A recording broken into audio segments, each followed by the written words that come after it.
Visakha CIA సదస్సు super success. పెట్టుబడుల ఆకర్షణలో AP top అంటోంది చంద్రబాబు సర్కార్.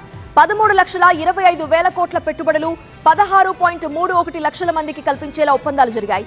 ఇది ఆల్ టైమ్ రికార్డ్ అని ప్రభుత్వం చెప్పుకుంటోంది. 67 సెషన్లు, 60కి పైగా దేశాల నుంచి 5,000 మంది ప్రతినిధులు, 700 సమావేశాలు. విశాఖలో జరిగిన 2 రోజుల పాటు జరిగిన సిఐఏ సదస్సులో ఏపీకి పెట్టుబడుల జాతర కొనసాగింది. ప్రతిష్టాత్మకంగా నిర్వహించిన ఈ సదస్సులో నా భూతో నా భవిష్యత్ అన్నట్టుగా ఒప్పందాలు కుదిరాయంటోంది ప్రభుత్వం. విశాఖ సబ్మిట్ మీరు చూస్తే సూపర్ హిట్ అయింది. ఇదొక చరిత్ర, ఇదొక historical event. Companies driven by speed choose AP అంటూ విశాఖ వేదికగా ప్రభుత్వం ఏర్పాటు చేసిన సిఐఏ సదస్సుకు అపూర్వ స్పందనొచ్చింది. రాష్ట్ర చరిత్రలోనే ఎప్పుడు లేని విధంగా భారీ పెట్టుబడులొచ్చాయి. ఒక్క మాటలో చెప్పాలంటే పెట్టుబడుల జాతర కొనసాగింది. విశాఖ సిఐఏ సమ్మిట్లో 4,975 మంది భాగస్వామ్యమయ్యారు. ఇందులో 630 మంది విదేశీ ప్రతినిధులు. మొత్తంగా ఈ సదస్సులో 613 ఎంఓయూలు జరిగాయి. వాటి ద్వారా 13,25,000 కోట్ల పెట్టుబడులు, 16.31 లక్షల మందికి ఉపాధి లభించనుందని చంద్రబాబు ప్రకటించారు. గడిచిన 17 నెలల్లో 9 లక్షల కోట్లకు పైగా పెట్టుబడులను ఏపీ ఆకర్షించింది. ఇక సిఐఏ సదస్సులో జరిగిన ఒప్పందాలతో ఈ లెక్క 25 లక్షలు దాటింది. ఈ 17 నెలల ప్రభుత్వంలో 20 లక్షల ప్లస్ ఇన్వెస్ట్మెంట్స్ని అట్రాక్ట్ చేయగలిగాం. ఇప్పుడు ఈ కాన్ఫరెన్స్లో మాత్రం ఈ సబ్మిట్లో మీరు చూస్తే 613 ఎంఓయూలు చేశారు. 13,25,000 కోట్ల రూపాయల పెట్టుబడులు వచ్చాయి. 16,31,000 మందికి ఎంప్లాయ్మెంట్ వచ్చే అవకాశం ఉంది.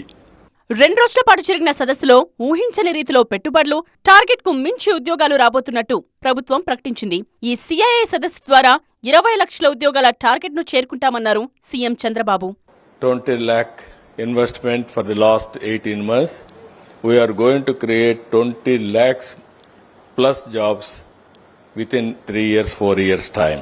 ఇవాళ ఒక్కరోజే 4 లక్షల కోట్ల పెట్టుబడులకు ఒప్పందాలు జరిగాయి. కేవలం చంద్రబాబు సమక్షంలోనే 48 ఒప్పందాలు జరిగాయి.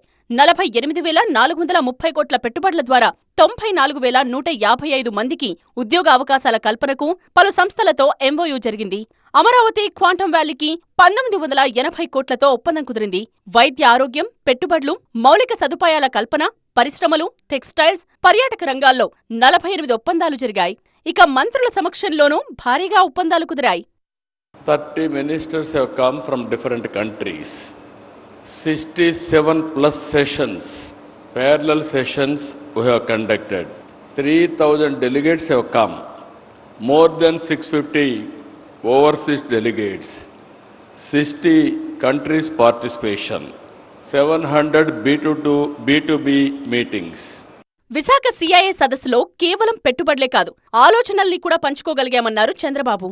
60 దేశాల ప్రతినిధులు సిఐఏ భాగస్వామ్య సదస్సుకు హాజరయ్యారని, 700కు పైగా సమావేశాలు జరిగాయని చెప్పారు. అమరావతి అభివృద్ధి నమూనాను సిఐఏ సదస్సులో ప్రదర్శించారు. రాజధాని విషన్ను పారిశ్రామికవేత్తలకు వివరించారు. వికసిత్ భారత్ 2047 లక్ష్యాలకు అనుగుణంగా పాలసీల రూపకల్పన చేశామన్నారు. ఎక్కువ చర్చలకు మేము ప్రాధాన్యత ఇచ్చాం.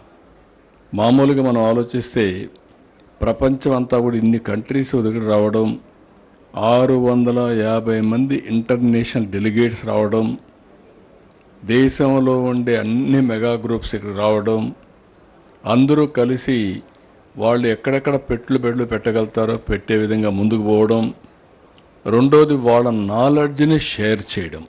శ్రీ సిటీలో మరికొన్ని యూనిట్స్ ను చంద్రబాబు వర్చువల్ గా ప్రారంభించారు. ఇక్కడ 12 ప్రాజెక్టుల ఏర్పాటుకు వివిధ కంపెనీలతో ఒప్పందాలు చేసుకున్నారు. ఈ పెట్టుబడుల ద్వారా 12,365 మందికి ఉద్యోగ అవకాశాలు లభిస్తాయి. త్వరలోనే శ్రీ సిటీకి 6,000 ఎకరాల భూమిని అందుబాటులోకి తెస్తామన్నారు సీఎం చంద్రబాబు. 50 దేశాలకు చెందిన కంపెనీలు ఇక్కడి నుండే పనిచేస్తాయి. 1,50,000 మందికి ఉపాధి కల్పించేలా మోడల్ గా శ్రీ సిటీని మారుస్తామన్నారు. 2028 నాటికి ఉత్తమ పారిశ్రామిక ప్రాజెక్టుగా మారుస్తామన్నారు సీఎం చంద్రబాబు. ప్రముఖ ఏసీ తయారీ సంస్థ డైకిన్ ఏపీలో వ్యాపార విస్తరణలో భాగంగా మరో 2,500 కోట్ల పెట్టుబడులు పెట్టనుంది. రేమాండ్ ప్రాజెక్టులకు సీఎం చంద్రబాబు వర్చువల్ గా శంకుస్థాపన చేశారు. 1,200 కోట్లతో రాష్ట్రంలో 3 ప్రాజెక్టులను రేమాండ్ గ్రూప్ ఏర్పాటు చేయనుంది. 2027 నాటికి ఈ 3 ప్రాజెక్టులు ప్రారంభిస్తామని రేమాండ్ హామీ ఇచ్చింది. Even execution they promised me. By 27 they are going to complete all 3 projects. I'm very happy. Your time is only 2 years.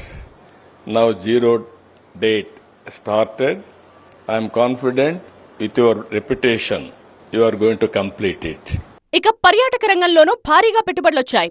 17,800 కోట్ల భారీ పర్యాటక పెట్టుబడులకు మంత్రి కందుల దుర్గేష్ సమక్షంలో 104 ఒప్పందాలు జరిగాయి. ఇందులో 1860 కోట్ల విదేశీ పెట్టుబడులు కూడా ఉన్నాయి. వీటి ద్వారా 88,876 మందికి పర్యాటక, ఆతిథ్య రంగాల్లో ఉపాధి లభించనుంది.